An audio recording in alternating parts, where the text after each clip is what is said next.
Hello students, आपका बहुत बहुत आभार, अभिनंदन, स्वागत है आपके अपने यूट्यूब चैनल कोचिंग डाटा पर।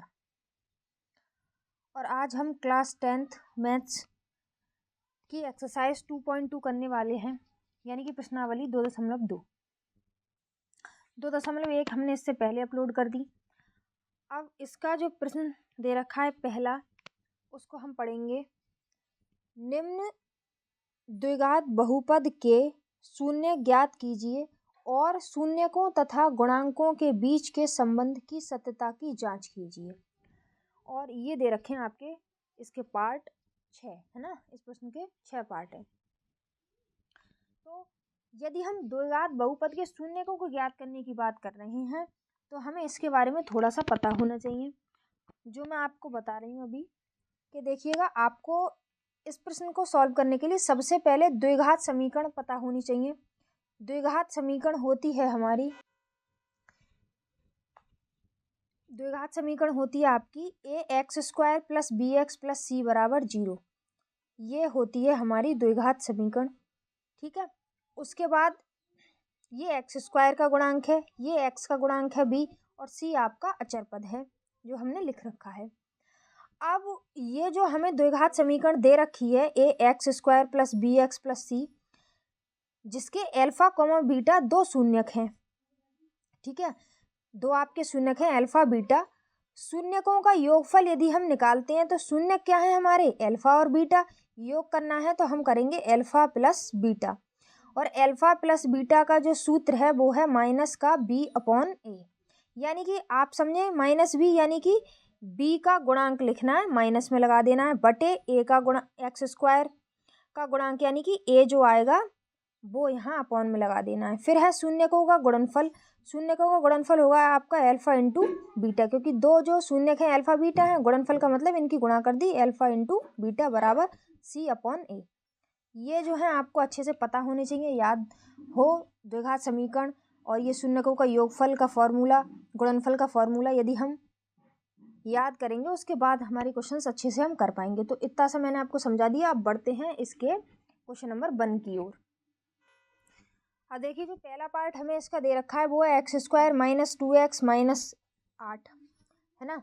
तो हम इसको ऐसे ही लिख लेंगे। कैसे लिख लेंगे भाई, हम इसको ऐसे लिख लेंगे कि x² - 2x - 8 = 0। अब आप ये सोचेंगे कि अब हमें इस क्वेश्चन को आगे करना कैसे है। तो देखिए, यहाँ x² का गुणांक कितना है, कुछ भी नहीं है, तो x² का गुणांक है 1, और अचर पद क्या है आपका 8। तो हम 1 की गुणा 8 से करेंगे, 1 गुणा 8, यानी कि गुणा करने पर आना चाहिए 8, और यहाँ माइनस का चिन्ह इस वाले चिन्ह को लिया जाता है, यहाँ माइनस है तो माइनस करने पर, यहाँ प्लस आए तो प्लस करने पर, तो सीधा सीधा हमारा यहाँ से बन रहा है क्या कि भाई गुणा करने पर 8 और घटाने पर 2। अब 8 के ऐसे टुकड़े कर लो जिससे गुणा करने पर तो आ जाए हमारा 8 और घटाने पर आ जाए 2। तो हम लिखते हैं 4 गुणा 2। गुणा करने पर 8 आ गया और 4 में से 2 घटाया तो क्या आया, 2 आया। तो इस तरह से हम इसको सॉल्व करते हैं। तो हम यहाँ लिखेंगे x² माइनस, यहाँ लिखेंगे 4 - 2x - 8 = 0, ठीक है। हम यहाँ करेंगे x² - 4x, क्योंकि देखो माइनस का चिन्ह माइनस आ गया, 4 की गुणा x से हो गई। अब माइनस माइनस क्या हो जाएगा, +2, और x से गुणा हो जाएगी, -8 = 0। इतनी बात अच्छे से समझ आई होगी। अब इन दोनों पद में से कॉमन लेना है कुछ, फिर इन दोनों पद में से कॉमन लेना है कुछ। तो देखो x² - 4x, यानी कि दोनों में x है, x हमने कॉमन ले लिया बाहर। यहाँ क्या बचा आपका, x बचा, ठीक है। x² में से एक x निकल गया, एक x बचा, -4 बचा, x आ गया बाहर। इस तरह से हो जाएगा। यहाँ हम क्या कॉमन ले सकते हैं बताओ, क्योंकि 2 तो है और 8 में भी 2 है, तो हम यहाँ ले लेंगे 2 कॉमन, प्लस का 2। यहाँ क्या बचा आपका, x बचा, और 2 चौक 8। ये हो जाता है आपका इस तरह से। अब देखो x - 4 वाली जो ब्रैकेट है वो दोनों जगह आपकी उपस्थित है, तो x - 4 अब की बार हमने कॉमन ले लिया, तो इधर हमारा क्या बचेगा, x + 2। क्या बचेगा बच्चों, x + 2, ठीक है। अब हम इसको कैसे सॉल्व करेंगे, हम इस तरह से इसको सॉल्व कर लेते हैं। क्या,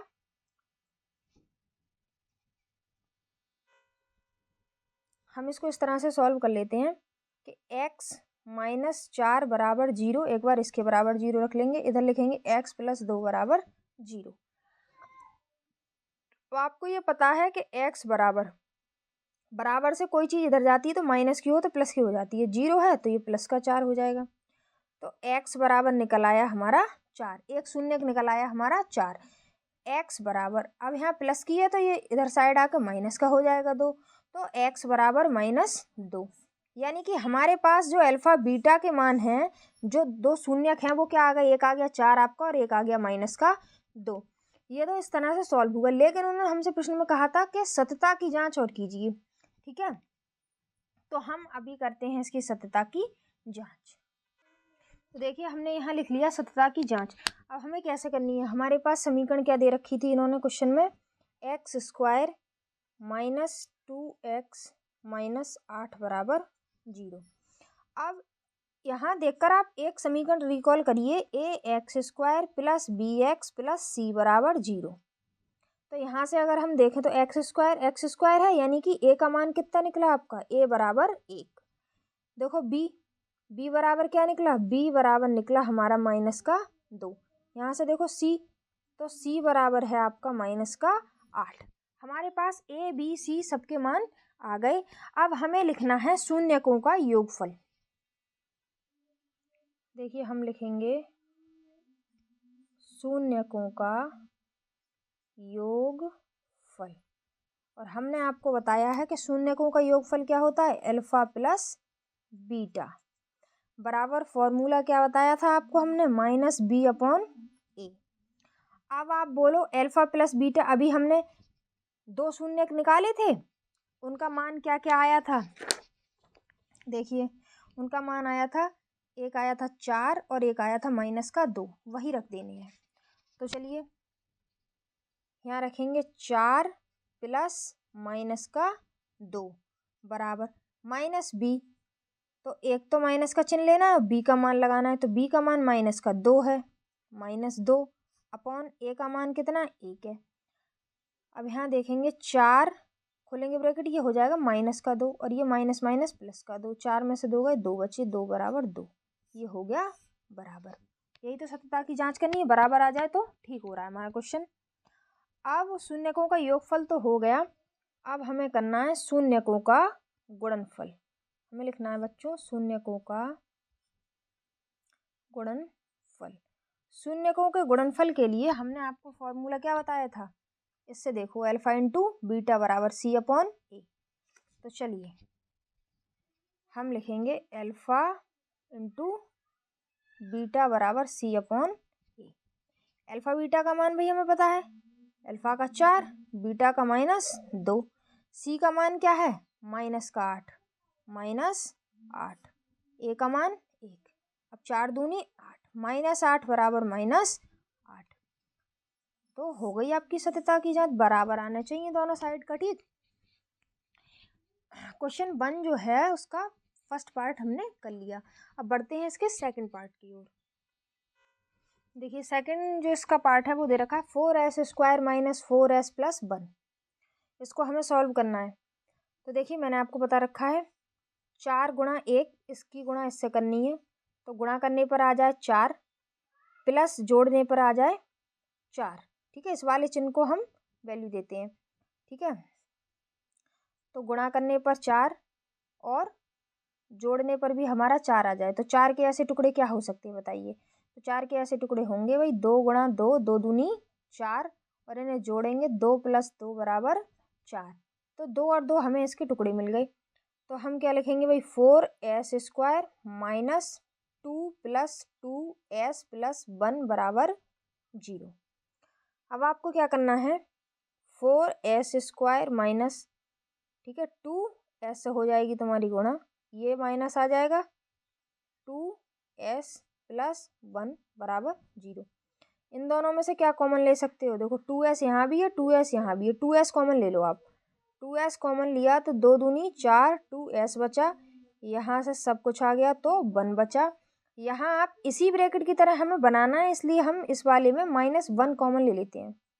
-1 आप लोगे तो क्या हो जाएगा, 2s हो जाएगा, और ये -1 बराबर 0। देखो ये वाला जो ब्रैकेट है वो कॉमन आ गया फिर से, तो हम लिखेंगे 2s - 1 इंटू इधर क्या बचा 2s - 1 बराबर 0। अब आपको क्या करना है, पहले वाले सवाल की तरह ही हमें इसको भी सॉल्व कर लेना है। 2s - 1 बराबर 0 कर लेंगे, इधर भी 2s - 1 बराबर हम 0 कर लेंगे। ठीक है, कोई दिक्कत नहीं है। 2s बराबर 0 है, यहाँ इधर पहुँचेगा तो ये प्लस का 1 हो जाएगा, और s बराबर 1/2 बड़ा वाला बटे में। ऐसे यहाँ करोगे आप सेम ही है, तो कुछ बताने की ज़रूरत है नहीं। तो जो अल्फ़ा बीटा की जो वैल्यू आई हमारे पास, एक अल्फ़ा है इसमें एक बीटा है, तो 1/2 1/2। ठीक है, ये हो गया यहाँ तक हमारा। अब हमें करनी है सत्यता की जांच। तो अब हमें सत्यता की जांच करनी है, तो हमें समीकरण बतानी है कि भाई क्या है। समीकरण है हमारी 4s² - 4s + 1 बराबर 0। देखो a का मान ये हो गया, b का मान ये हो गया, c का मान ये हो गया, तो a बराबर आ गया 4, b बराबर आ गया -4, c बराबर आ गया 1 आपका। ठीक है, फिर आपको वही लिखना है कि शून्यकों का योगफल बराबर alpha plus beta. Alpha plus beta है आपका -b/a। अल्फ़ा प्लस बीटा, तो अल्फ़ा बीटा क्या आए थे अभी, 1/2 प्लस 1/2। माइनस बी का मान क्या है, माइनस का चिन्ह लगाएंगे, फिर माइनस का चिन्ह लगा दिया, बी का मान लगाएंगे, तो बी का मान -4 है, और अपॉन में 4 आपका। इनका ले लो आप लासा, 2 आएगा, 1 + 1। ठीक है, इतना तो आप जानते होगे। ये हो गया प्लस का, ये हो गया /4। ये क्या हो गया भाई, 1 और 1 2/2, यहाँ 4/4। अब क्या करना है आपको, 4 एकम 4, 4 एकम 4, 2 एकम 2, 2 एकम 2, इस तरह से हमारा आ गया 1 बराबर 1। 1 बराबर 1 आ गया, तो 1 तो हो गया हमारा, 1 की तो हो गई जांच सत्यता की। अब हम अगली लाइन में हम लिखेंगे इस तरह से कि शून्यकों का योगफल alpha into beta c/a। Alpha into beta का मान हमें अभी पता है क्या है भाई, 1/2 गुणा 1/2। सी का मान जरा आप बताओ, सी का मान 1 है और ए का मान है 4, 1/4 गुणा कर लो, 1 एकम 1 और 2 दूनी 4, 1/4 बराबर 1/4। तो ये हो गई आपकी सत्यता की जांच। ठीक है, अब बढ़ते हैं इसके अगले क्वेश्चन की ओर। देखिएगा हमने कौन कौन से क्वेश्चन कर लिए। हमने इसमें कर लिया एक ये वाला, एक ये वाला। अभी हम कराएंगे आपको एक ये वाला और ये वाला, और ये दोनों जो हैं इसके, ये हैं आपके होमवर्क, यानी कि HW। ये आपको करना है घर से। ठीक है, ये वाला क्वेश्चन आपको घर से करने हैं दोनों। ठीक, ये दोनों हम आपको अभी करा देते हैं। क्वेश्चन है हमारा 4u² + 8u। तो इसमें आपको देखो a का मान है, b का मान है, c का कोई मान दे नहीं रखा, और हमें करना कैसे है, दोनों में क्या कॉमन दिख रहा है, 4u दोनों में कॉमन दिख रहा है, तो 4u ले लिया हमने कॉमन। क्या बचा यहाँ, u बचा। जब 4u आ गया तो u² है तो u ही बचेगा, और 4 दूनी 8, 2 बचे, बराबर हमें रख लेना है 0। अब इसके तो बहुत जल्दी मान निकल आएंगे, 4u बराबर 0 और एक बार u + 2 बराबर 0, तो u बराबर क्या हो जाएगा 0 अपॉन में 4, तो इसका मान क्या आएगा 0 आ जाएगा। u बराबर इधर ले जाओगे 2 को, क्या हो जाएगा माइनस का हो जाएगा। तो आपके जो अल्फ़ा बीटा है, एक तो आ गया आपका 0, एक आ गया -2। अब यहाँ हमें करनी है अब सत्यता की जांच। ठीक है, सत्यता की जांच। अब आपको पता होगा कि सत्यता की जांच के लिए हमें मान पता होने चाहिए ए, बी और सी के। तो ए का मैंने आपको बताया 4, बी का हो गया आपका 8, सी का कुछ दे नहीं रखा तो 0 हो गया, क्योंकि देखो दे रखा है कहीं, ए बी सी दे नहीं रखा। तो अब हमें सत्यता की जांच करनी है, तो हमें लिखना है क्या, शून्यकों का योगफल। वही बात लिखनी है, शून्यकों का योगफल क्या होता है हमारा, अल्फ़ा + बीटा बराबर -b/a। अब आपको पता है अल्फ़ा और बीटा क्या है, अल्फ़ा है 0, बीटा है 2, प्लस माइनस बी का मान कितना दे रखा है, हमें 8 दे रखा है, तो माइनस का 8 अपॉन ए का मान दे रखा है 4। हम इस तरह से लिख देंगे। प्लस से अब इसको खोलेंगे तो माइनस का 2 आएगा निकल के, 4 एकम 4, 4 दूनी 8, ये भी हो गया माइनस का 2। तो ये तो हो गई भाई इसकी जांच। अब हमें करना है शून्यकों का गुणनफल। तो आप लिख दोगे कि शून्यकों का गुणनफल बराबर, हम लिख देते हैं अल्फ़ा इंटू बीटा बराबर सी अपॉन ए। अल्फ़ा बीटा के मान अभी हमने बताया, एक 0 है और एक है आपका माइनस का 2, तो 0 माइनस 2। सी का मान 0 है, ए का मान है 4। जब 0 से किसी की गुणा होती है तो 0 आएगा, और यहाँ भी भाग करेंगे तो 0 आएगा, तो ये भी बराबर आ गया। ये हो गया आपका क्वेश्चन, ठीक है। यदि हम इसका अगला क्वेश्चन देखें तो अगले क्वेश्चन में हमें दे रखा है t² माइनस 15 बराबर 0। क्या दे रखा है, t² माइनस 15 बराबर 0। जब हम इसको करेंगे तो हम लिखेंगे t² बराबर माइनस का 15 इधर जाके हो जाएगा प्लस का, t बराबर निकालेंगे तो अंडर रूट में आ जाएगा 15, और अंडर रूट में से हम किसी चीज़ को निकालते हैं, किसी भी संख्या को निकालते हैं, इट मीन्स तो वो प्लस माइनस में निकलती है, ठीक है।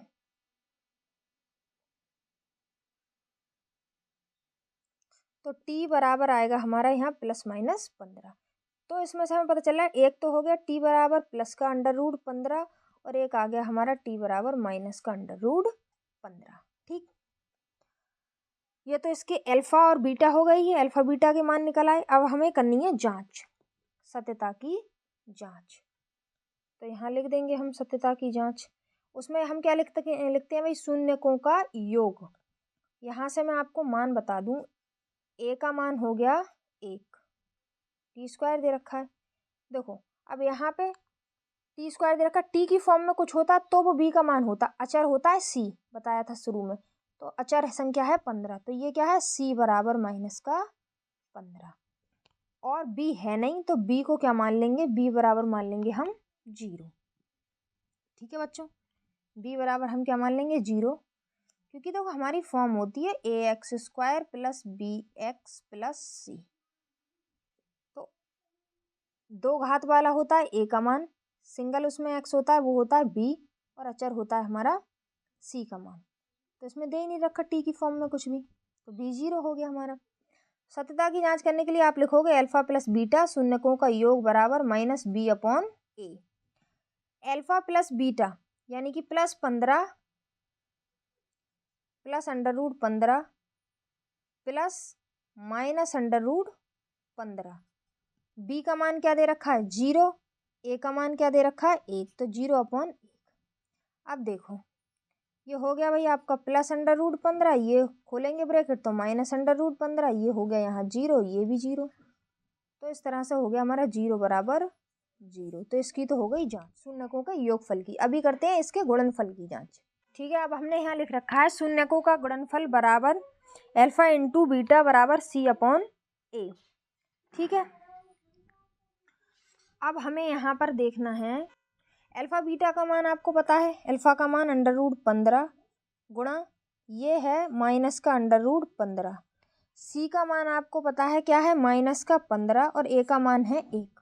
तो अंडर रूट 15 की अंडर रूट 15 से गुणा करेंगे तो 15 आएगा, लेकिन माइनस चिन्ह है तो माइनस आ जाएगा, और यहाँ पर भी क्या है माइनस का 15, तो ये भी आ गया हमारा बराबर, ठीक है। अब क्वेश्चन नंबर 2 को देखते हैं। क्वेश्चन नंबर 2 में किस तरह के प्रश्न पूछे हैं। देखिए बच्चों, यदि हम क्वेश्चन नंबर 2 की बात करें तो इन्होंने हमें प्रश्न दे रखा है, एक द्विघात बहुपद ज्ञात कीजिए जिसके शून्यकों के योग तथा गुणनफल क्रमशः दी गई संख्याएं हैं। यानी कि शून्यकों का योग, अगर हम इस प्रश्न को मान के चलें तो शून्यकों का योग हो गया 1/4 और गुणनफल क्या हो गया माइनस का 1। इस प्रश्न की यदि बात करें तो शून्यकों का योग हो गया अंडर रूट 2 और गुणनफल हो गया 1/3। इस तरह से इन्होंने दे रखे हैं। तो ये हमें दे रखे हैं, ये मान दे रखा है अल्फ़ा प्लस बीटा का, ये दे रखा है अल्फ़ा बीटा का। तो यहाँ मैं आपको बताऊँ जरा, देखिए एक फॉर्मूला या आप इसको समीकरण मान सकते हैं, जो भी आप माने, अल्फ़ा बीटा दिए हों तब, या फिर alpha plus beta into alpha beta दे रखा हो तब। द्विघात बहुपद कैसे निकालते हैं, x² minus alpha plus beta x plus alpha beta बराबर 0। इस समीकरण में हमें इस तरह से वैल्यू पुट कर देनी है। ये हमें अल्फा प्लस बीटा की दे रखी है, ये शून्यांक है ना, तो इसका योगफल तो यहाँ ये मान रख देना है। फिर इधर जो हम आएंगे गुणनफल वाली जगह में, तो हमें ये वाला मान रख देना है। ठीक है, तो पहला प्रश्न हम आपको करके दिखाते हैं। देखो पहले प्रश्न में हम लिखेंगे दिया है, क्या दिया है बताइए। हमें दिया है, उन्होंने बोल रखा है कि शून्यकों के योग तथा गुणनफल क्रमशः। तो शून्यकों का योग क्या हो गया, 1/4। तो शून्यकों का योग को हम कैसे लिखते हैं, अल्फा प्लस बीटा। तो अल्फा प्लस बीटा बराबर कितना दे रखा है, 1/4। उसके बाद गुणनफल यानी कि अल्फा इंटू बीटा, ये भी हमें दे रखा है कितना, -1। अब हमसे समीकरण पूछिए, और उस समीकरण को ज्ञात करने के लिए हमारे पास ये जो समीकरण हमें दे रखी है, x² minus alpha plus beta x plus alpha beta बराबर 0 में रख देना है। तो देखिए हमें लिखना है x² minus alpha plus beta x plus alpha beta बराबर 0। देखिएगा अब x² हमने रखा माइनस अल्फा प्लस बीटा का मान है 1/4, x प्लस अल्फा बीटा का मान है हमारा -1, तो हम इसको ब्रैकेट में लिख लेंगे बराबर 0। देखो अब हमें क्या करना है, ये जो 4 है ना, इन तीनों के बटे में हम लासा ले लेंगे इसका, तो बटे में आ जाएगा भाई 4। जहाँ 4 नहीं है उसकी गुणा हो जाएगी, ऊपर हो जाएगी 4x² माइनस 1 से गुणा हो जाएगी तो x, अब इससे भी 4 की गुणा हो जाएगी और माइनस का ही आएगा निकल के, तो -4 बराबर 0। अब इस वाले 4 की गुणा 0 से हो जाएगी, तो 4x², देखिए 4x² माइनस x माइनस 4 बराबर 0 गुणा 4। जब 0 से 4 की गुणा होगी तो आप जानते हैं क्या होगा, 0 आएगा भाई, 0। ये बन गई आपकी समीकरण जो हमें ज्ञात होके आई है, जो हम निकाल के लाए हैं। ठीक है, ये हो गया पहला प्रश्न हो गया आपका। ये क्वेश्चन नंबर 2 बहुत ज़्यादा इजी है, आप ऐसे ही सारे क्वेश्चन को कर सकते हैं। अब इसका दूसरा देख लेते हैं, चलिए देखिए दूसरा हमें दे रखा है यहाँ पर √2, 1/3। फिर आप ऐसे ही लिखोगे कि दिया है क्या, अल्फा प्लस बीटा बराबर √2 और अल्फा इंटू बीटा बराबर 1/3। ठीक है, फॉर्मूला लगा देना है x² minus alpha plus beta x plus alpha beta बराबर 0। तो करेंगे हम x² minus alpha plus beta का मान √2 है, x लगा देना है, हम क्या लगा देना है, हमें x लगा देना है, प्लस अल्फा बीटा का मान है हमारा 1/3 बराबर 0। मैंने आपको बताया अब यहाँ पर सब जगह तो 3 है नहीं, तो हम ले लेंगे लासा 3 आ जाएगा हमारा, इसकी गुणा इससे 3x², इसकी गुणा इससे तो -3 √2x, इसके नीचे तो 3 है कोई दिक्कत नहीं है, 1 बराबर 0। इस वाले 3 की इससे गुणा हो जाएगी, हम लिखेंगे 3x² माइनस 3 √2x प्लस 1 बराबर 0 गुणा 3। तो आपका आ जाएगा निकल कर 3x² माइनस 3 √2x प्लस 1 बराबर 0, और यही आ जाती है आपकी समीकरण। बहुत इजी क्वेश्चन है, आप सारे क्वेश्चंस को कर लेंगे बहुत इजी तरह से। अब हम इसका थर्ड और ले लेते हैं, बकाया जो इसके 3 और रह जाएंगे वो आप कर सकते हैं, वो आपका होमवर्क है। तो तीसरा यदि हम देखें इसका, तो है उसमें 0, √5। तो 0, √5 में क्या है, देखिए अल्फा प्लस बीटा तो हो गया आपका 0, और अल्फा इंटू बीटा हो गया आपका √5। ठीक है, अब यहाँ यदि हम देखें वही समीकरण हमें फिर से लगानी है, x² minus alpha plus beta x plus alpha beta बराबर 0। ठीक है, हमें यह रखना है x² minus alpha plus beta का मान कितना दे रखा है 0, x प्लस अल्फा बीटा का मान हमें दे रखा है √5 बराबर 0। तो यहाँ हो जाएगा आपका x², 0 से गुणा होगी तो ये तो 0 आएगा फिर, ठीक है, प्लस √5 बराबर 0। अब अगर हम इसको आगे हल करना चाहते हैं, हम लिख देंगे x² प्लस √5 बराबर 0। ये आ गई आपकी समीकरण। तो इस तरह से आप जो 3 पार्ट रह गए उन्हें अच्छे से कर सकते हैं। और मिलते हैं इसी चैप्टर की एक्सरसाइज 2.3 के साथ।